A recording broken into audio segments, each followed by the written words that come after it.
welcome back to Talk Wordy, my hub for all of the words that I read, write, or otherwise want to yap about. As of the day that I am recording this, may the 4th be with you, but as of the day that this is releasing, aka tomorrow, happy Revenge of the 5th to all of my Star Wars loving peeps. Yes, that's right, I have sat down for a Han Solo episode just to talk a little bit about Star Wars and why I like it and why, if you have not watched Star Wars, you're insane and I beg you to do it. You need to go watch Star Wars. It's actual sacred material. So for this episode, I want to preface 2 things. Number 1, if you're watching me visually, I am so sorry that you're being assaulted by the absolute worst attempt at Leia Organa space buns ever. I need y'all to remember because space buns are super trendy right now, and those are on the top of people's heads. See, Leia Organa, her space buns were on the side of her head, and I have very thick hair. And I think these are being held up by maybe 4 bobby pins on each side. So may the 4th be with me and my space buns right now. If they fall out during the episode, it is what it is, and we move on. But on top of that, everything that I'm going to be covering about Star Wars today is only going to be regarding the 9 main movies, like the 3 sets of trilogies, and Rogue One. That is it. We are not talking about Solo. We are not talking about The Mandalorian. We are not talking about the Clone Wars series or any other spinoffs like Andor, etc. So, without further ado, strap in and let's talk Star Wars. Let's get into it. Okay, so I am just going to do this episode completely on a whim. I had notes prepared and then I was like, I need to just go off the cuff and I need to talk about why it is genuinely such a wonderful thing. So my first interaction with Star Wars was I was kind of perceiving it from afar as the 3rd trilogy was coming out. So when The Force Awakens awakened in theaters, I had no interest in watching Star Wars. I wasn't a hater, but I just didn't understand the vibes. I, at the time, was a big reader of like dystopian, and so a lot of people were trying to pull me into Star Wars with like dystopian comparisons, which it is very much a dystopian, you guys. This Star Wars is dystopian. Yes, sci-fi, but very, very dystopian. But it felt sci-fi to me visually. So that's where the disconnect laid, whatever. Grammar, I don't care. That's where the disconnect fell for me. And what really started to pique my curiosity about it was my marching band, my high school marching band, did a show on The Force Awakens, and they had a lightsaber duel in the middle of the actual like band playing the show.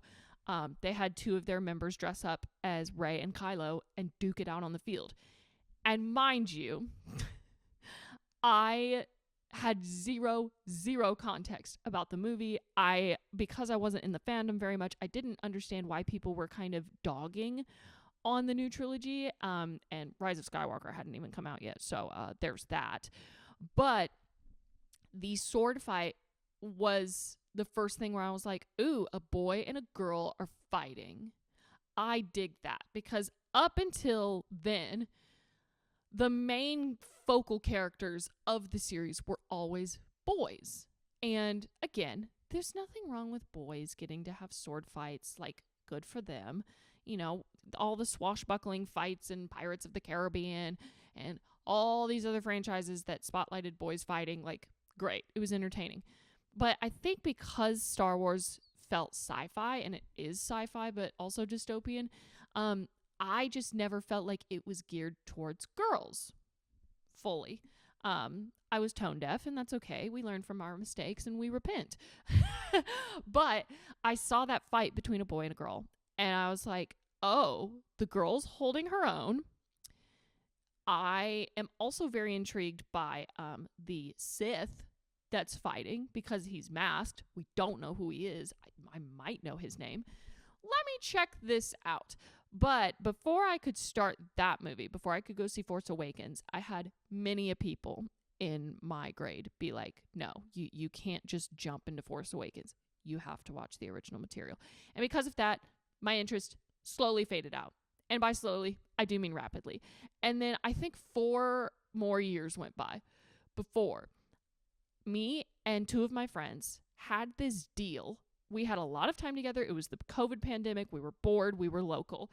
And we had this idea of we would go and like visit each other at one of their houses. And each of us had a franchise of movies that the other had not watched in its entirety. And we had agreed that we would meet up and we would watch all of these movies. And so for me, I had not seen Star Wars. And I actually think we started with Star Wars. And we went chronologically, not release chronologically, story chronologically. So imagine my confusion and slight boredom when we started with The Phantom Menace. Okay, listen, I loved the pod race. I thought it was so cool. I loved young Ewan McGregor. But also, man, I loved Qui-Gon. Liam Neeson in a Star Wars movie was everything I wanted and more. And it helped me fill in the gaps. Mind you, what I did know about Star Wars, spoilers, if you haven't figured it out already, because it's the most spoiled big plot twist reveal literally ever. Because we were starting with Anakin's movies, I knew at some point he was going to become Darth Vader. I just didn't know how, okay? And so imagine how thrilled I was when young Anakin had this cute little crush on Padme Amidala in the first movie. And I was like, they're going to find their way back to each other. They're going to find their way back to each other. And that's exactly what they did. Because episode 2, that episode is underrated as hell, you guys. Attack of the Clones was so fun. I think it was the most enjoyable experience in long form world building I've ever encountered. I loved it. I loved the high stakes Count Dooku. I dug it. Like, we got to see that edgier side of Obi-Wan Kenobi because his master had been killed and he was raising up young Anakin as a Padawan in his stead. The actual fight sequence when you're like, oh yeah, they're going to get slaughtered. That was a whole thing. Loved that entire thing. Oh, I forgot to mention in The Phantom Menace, Darth Maul was everything to me. And it was in that particular screening that I realized, oh, I really vouch for the Siths in a lot of contexts. Like, obviously, morally, it's a bit of a dilemma. But I've always had a thing for the villains in the sense that, like, sometimes they're hot, okay? But mainly, I love the complexities of the human mind. And so getting to study these characters, whether they are like full-blown deranged or like Anakin, they are operating in a very human, empathetic spot, but they just have to take some very, very terrible actions and make terrible, terrible choices. I root for those people, or at least I like latch onto them and I enjoy their scenes the most. Yeah, anyways, Darth Maul, that whole fight, absolutely freaking insane. Then Attack the Clones, incredible. And then we reached Revenge of the Sith. And I could see that the romance between Anakin and Padme was not just a crush anymore.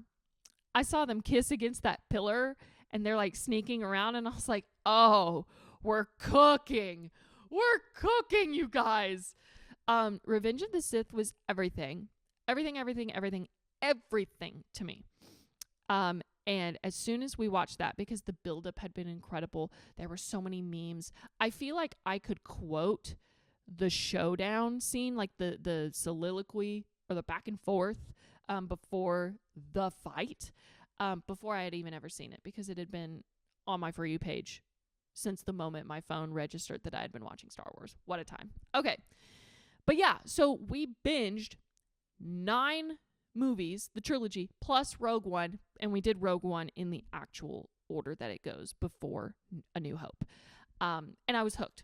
And now I thought I would get into my official ranking of the Star Wars films. Now, for this, I do need to get my laptop because I don't remember the rankings. There's 10 of them off the top of my head. I remember what my top 3 are.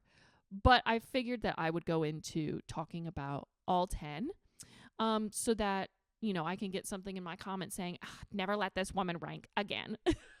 Okay, you guys, I'm back. If you can see my bare feet, I'm so sorry. But let's get into my official ranking of the franchise. So, coming in at a whopping 10th place, nobody should be surprised. It's The Rise of Skywalker. It's episode 9. It is the finale of the latest trilogy. And I feel like if you are anywhere in touch with the Star Wars fandom, you've heard so many of the diehards complain about this. And listen, while I don't think I am a diehard, I do not know every single molecule in the Star Wars realm. I remember bits and pieces, as in, like, I can tell you names of planets or names of people, some of the creatures, but, like, they whittle it down to such minute details. It's crazy. But this was one of the movies that was just genuinely so obviously rushed, poorly made. And my biggest bone to pick, again, slight spoilers. I was really pissed that Disney was not brave enough to make Rey dark. I really liked seeing the shift in Kylo, aka Ben, go to the light, but I think they were cowards for not, at the same time, having Rey shift into darkness. I really liked the tension of them being on opposite sides, especially once Rey's heritage is revealed. That's all I'll say about that. Okay, number 9 is The Force Awakens. I know, it doesn't look very good for our latest trilogy of movies right now, but never fret. We press on. The Force Awakens is lower because one of the most frustrating tropes in all of storytelling, in my opinion, is what I like to call the instant gratification of the novice master. So what I mean by that is somebody who's a complete beginner, an absolute novice in a trade or a trick or skill, they become an instant master at it. And there's like little to no strive for struggle. And that's exactly what Rey is. Now, mind you, there might be a little bit of a double standard with that because we see in The Empire Strikes Back, when Luke is getting in touch with the Force, it comes rather quickly to him. However, the world does build up that he, like his father, was very, very in tune with the Force already. Now, again, hearkening back to Rey's heritage, that might call for a bit of an explanation. But I just feel like she was such an outsider that at the time the instant master trope didn't make much sense. And before anybody jumps into my comments or jumps down my throat about how I'm a woman hater and I just hate Rey, that's not true, because you know who I hated the most in that movie? Frickin' Finn.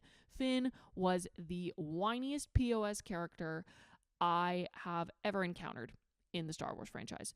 Well, whiny wise, couldn't stand him. Rey, just that was his prominent line of dialogue, just screaming Rey's name. However, I do dig Rey's yellow lightsaber. I really hope that's from The Force Awakens and it's not blue and then she goes to yellow. Again, I need to rewatch these. I made my husband watch them with me within the last 2 years, and he liked it, and I'm so proud. But I need a rewatch. My comprehension for really detailed franchises expires about every year, and I only retain the big pieces, unless we're talking about the Hunger Games and the Twilight Saga, because, well, I binge those probably 3 times a year. So they're forever imprinted on my mind. No pun intended. Okay, number 8. Number 8, we've got The Phantom Menace. Again, like I said, loved the action, loved the world building. I don't know necessarily if I was thrilled that Anakin was so young, because listen, I love a romantic plot line. I really do. That's why Revenge of the Sith was just in my Holy Grail territory. Spoiler for the list. But I really enjoyed it. I think it was a great way to set up all of the dynamics that would play out later in the trilogy, but also in the entire franchise as a whole. Don't skip Phantom Menace. I've heard people do that, and I think you're absolutely insane for that. You need to endure it, just like I did. I watched the Phantom Menace first. You can do it. Okay, next up, number 7. This might surprise some people. Number 7 is A New Hope. Okay, I understand that it is like the most groundbreaking source material of the franchise. It is what started it all. It took over the world in the 1970s. And if I grew up in the 70s, I would feel the same way. Problem is, I was born in the year 2000. And by the time that I watched Star Wars full on for the first time, it was 2020. And so 1970s effects in a world where it's 2020 is not all that impressive, personally. Now, I'm not dogging the film because of the erosion of time, okay? I'm not a monster. But what I will say is that we finally get introduced to Leia Organa. And again, we don't know the dynamic of Leia, Luke, Han, like as it will pan out in the actual series. It's almost like being teased about what the atmosphere will be. And in that sense, I really liked it. But I also feel like it didn't have the action that other parts of the series would later have. And we'll get into that right now. Number 6, closing out the latest trilogy, is The Last Jedi. Technically, this is the second movie in the latest trilogy, the sequels, if you want to call it that. I really loved The Last Jedi. I'm sorry. I know that it gets a bad rap, and a lot of people think it's terrible. I think there are so many memeable moments in that particular movie. I love the characters for the most part. Again, can't stand Finn. Really can't stand Rose. Oh my goodness, they're made for each other. But I really like, again, the tension of Rey and Kylo on opposite sides and kind of tapping into each other's minds. So good. I really like The Last Jedi. The visuals are incredible. This is the movie that has the blow that piece of junk out of the sky. And what else is that? Oh, more.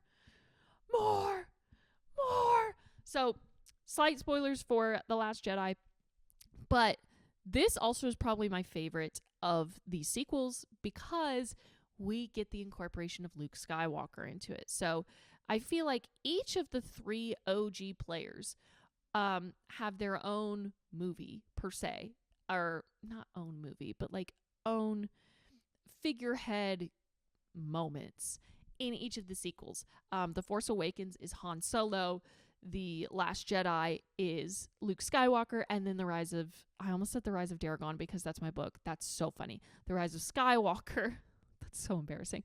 The Rise of Skywalker is Leia. So because of Luke's incorporation, I really like The Last Jedi. Getting more background context was really immersive for me, at least. It's my favorite of the sequels, so take that as you will. All right, number 5. Do I want to switch 4 and 5? I'm looking at them. No, I want to keep it. Number 5 is Return of the Jedi. So, again, that kind of antiquated 70s style. Mind you, I love the 70s, although I think at this point, it was the 80s by then, because I think, A New Hope was like 77, and then I don't remember if it's like 79 was Empire Strikes Back, or if that crossed into the 80s. I feel like one of them came out in 82. Anyways, I think we were in the 80s at this point, so the effects had gotten better. Luke had grown up. Luke wasn't like, I don't want to say soft, because that's, it's okay for men to be soft. But he aged. He aged a little bit, and he aged for the better. I was more intrigued with Luke's actual journey than I was with Han and Leia at this point, which is really interesting because, again, romantic subplots will sway me every single time. But I really, really adored learning about Luke and Luke's ties to the other characters and Luke's absolute rallying behind saving his father. Yeah, absolutely wonderful. But I just feel like the other movies on this list eke this one out of a higher position. Number 4, Attack of the Clones. Like I said, the world building, the like brewing war and tension politically, that's where I was like, okay, I understand why the dystopian girlies wanted me to get in on this so badly. This is where the sci-fi started to actually click in my brain. I think had I started with episodes 4, 5, and 6 and then gone back for 1, 2, and 3, I'd be a little confused. But because the prequels were done, if I'm not mistaken, in the early 2000s, maybe the late 90s, the effects had matured and they had gotten a little more modern. So my brain was able to click with it really well. And I genuinely could not tell you what was going to come next. Nothing looked artificial. It was really, really gripping for me.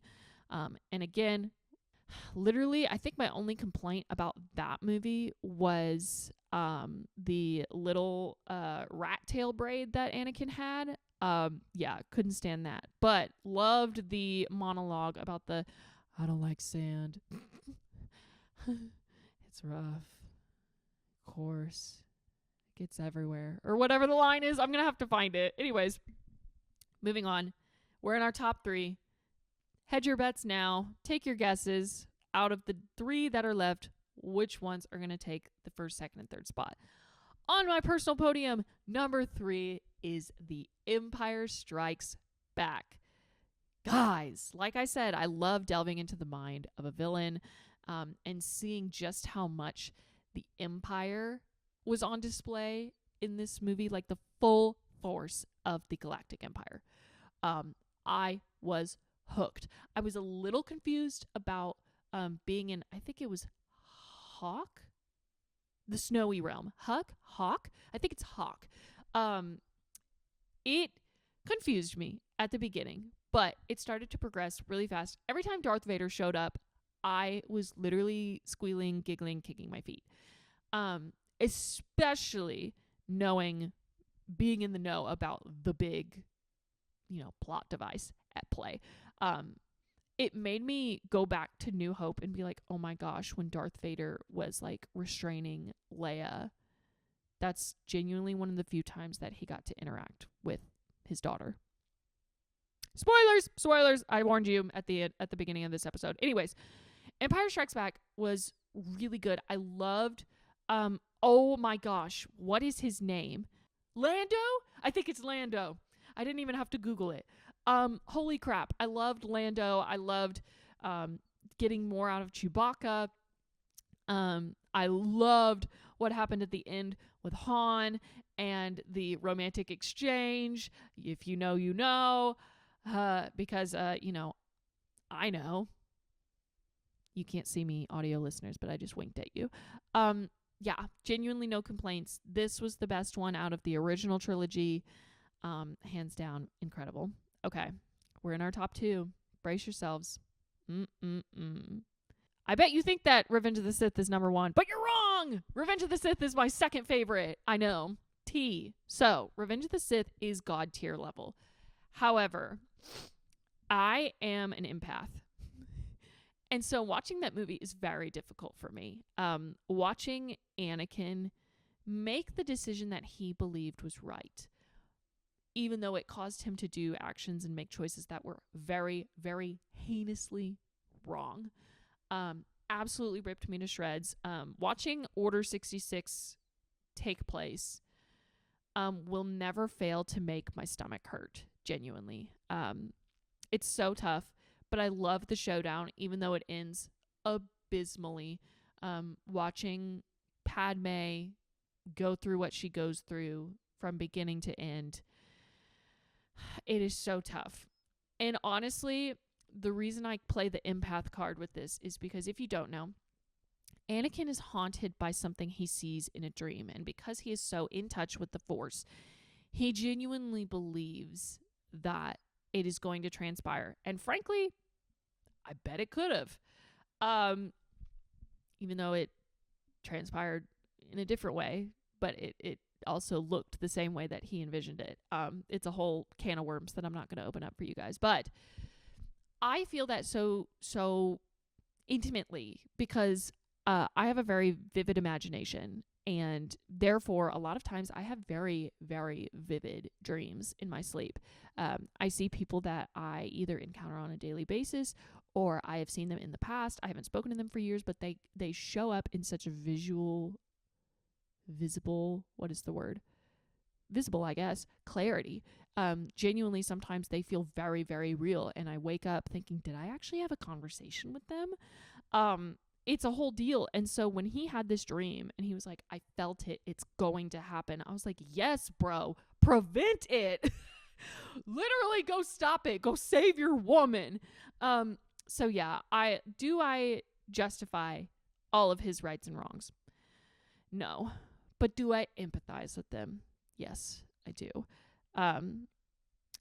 And yeah, I feel like I could quote the entire showdown.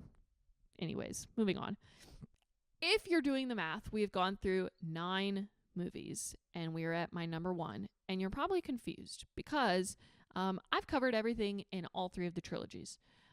Never you fret though, because we're missing one very, very important movie that a lot of people either skip or they just refuse to believe happened, and that was Rogue One. Rogue One takes my number 1 spot for so many reasons.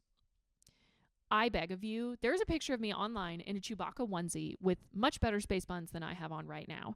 I think I used like a hot bun technique. I looked great. If you're watching visually, I'll insert the picture right here.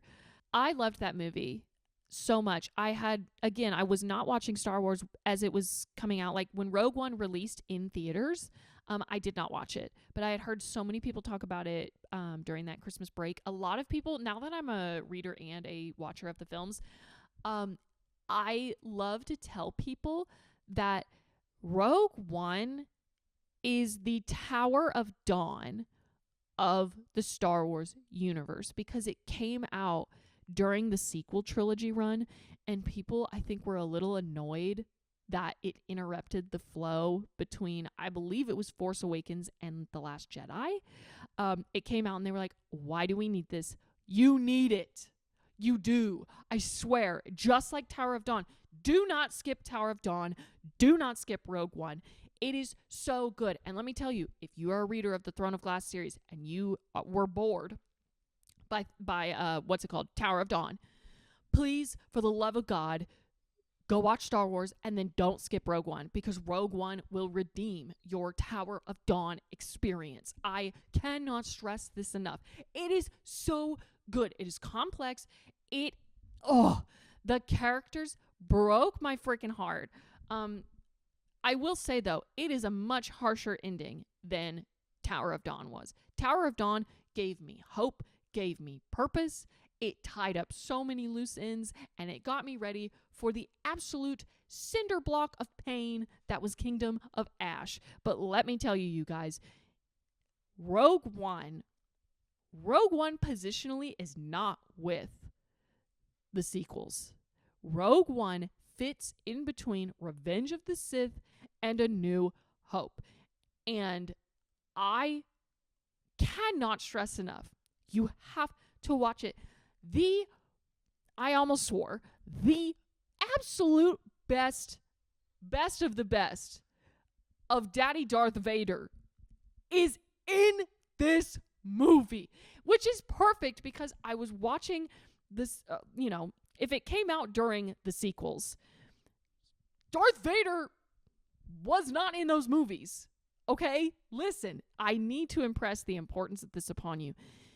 This was coming out at a time where Darth Vader was no longer in the movies, and we were getting whiny ass Finn, hot commodity Poe. Love Poe, by the way. Poe minus,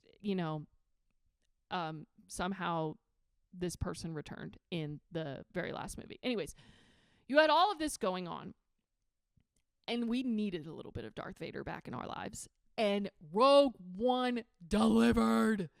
It delivered! Oh my God, it was so good. And that's not a spoiler. Like, you know that Darth Vader is in the movie. Oh my God, it was so good. But yeah, I just, again, there's like a father-daughter like journey pull.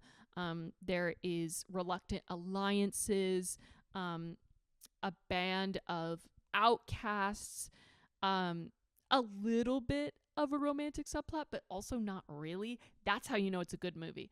There's barely any romance. I don't even know if I can consider what I'm thinking of the romantic subplot a romantic subplot. Please, please go watch Rogue One. If you skipped Rogue One, you're on my list. But I can take you off the list once you go watch it and tell me that you watched it and you loved it, presumably. Okay. Also, if you're watching visually, I really hope you appreciate the fact that I don't own any Star Wars merch, which is insane. I need to fix that immediately. Although I will say, over on my dining room table over there, I am in the middle of doing a Stormtrooper 1,000-piece puzzle. So I am celebrating in style. But also, my sweatshirt, it says in my author era, but it's in Sith colors. Let's freaking go. Also, shameless plug, my first book, The Fall of Jericho, is very Sith vibes. If my characters were in the Star Wars universe, they would both be Siths. So, if you're feeling the Revenge of the Sith spirit today, as you are listening to this episode, please, I beg you, go take a chance on that book. It's on Kindle Unlimited. And then also, if you liked The Rise of Skywalker or the sequels, and you like that kind of divide between light and dark, you should go read my second book that you could also read as the first book. You can read them out of order. The Rise of Daragon. Shameless plug over. Let's move on. To close out this episode, I am going to play a game of F, Marry, Kill, submitted by my lovely listeners over on my Instagram. So when I do more solo episodes and I do games like this, keep an eye out on my stories because I will be soliciting your opinions for F, Marry, Kill or other games like that. Okay. Let's get into it. So, if you don't know Star Wars, yikes, you're not going to understand this. And I really feel lazy. I have to turn around this episode for tomorrow's release, so I'm not putting pictures in. Although you may see this as a reel. Who knows? Okay, let's get into it. F, Marry, Kill, Cassian Andor, Lando Calrissian, and Han Solo. First of all, I love that somebody in the Star Wars universe is named Cassian. Smash. And I think that is where I'm going to put him. I'm going to smash Cassian. Ooh, wait. Hold on, pause, go back. Okay, listen. Lando's got land. Lando's got real estate. Lando's funny. But Lando could backstab. He's kind of swindly like that. Then we've got Han Solo. Oh, gosh. Listen, OG Han Solo is yummy. But for reasons that are explained in the sequels, I don't know if I could marry him. I think I take it back. I'm gonna marry Cassian. He's poor. I'm so awful. Okay, wait. I don't want to kill any of them, truthfully. Oh my God. Oh wow, this is so tough. I'm in between marrying Cassian and Lando. I'm going to, but it's funny because I'm not killing Han. I'm not doing it. I'm probably going to smash Han. It's just a matter of who am I going to marry and who am I going to kill. Absolute polar opposites. You know what? I think I'm going to marry Lando. I'm going to marry Lando and he's going to fly me around and we're going to live on his land and it's going to be great. And then I'm going to smash Han Solo and apologize. But you know what? I feel like they're Eskimo brothers, truthfully. And then Cassian. Yeah, I'm so sorry, Cassian. I really thought I was going to marry Cassian. It's not happening. Okay. Next up. Ooh. Okay. F, Marry, Kill, Obi-Wan Kenobi, Anakin Skywalker, and Mace Windu. Okay, I feel like this might be one of my easiest matchups.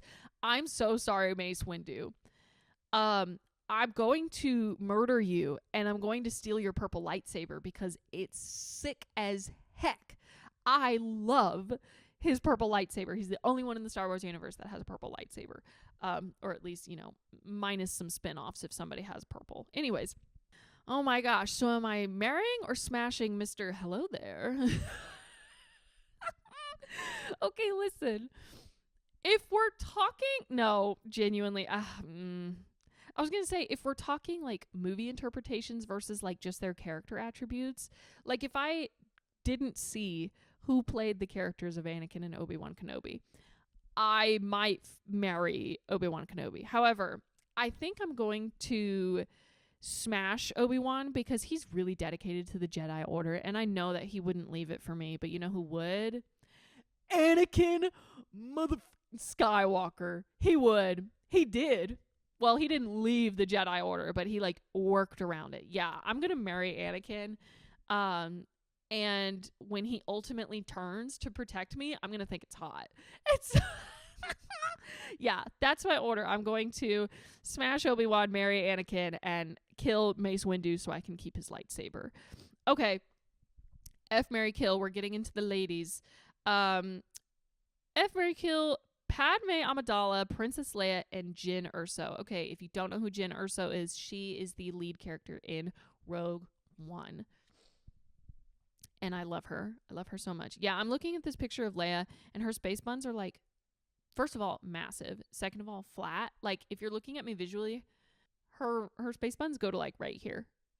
Like this level. Like, they're huge. Mine are not. I'm embarrassed. Anyways.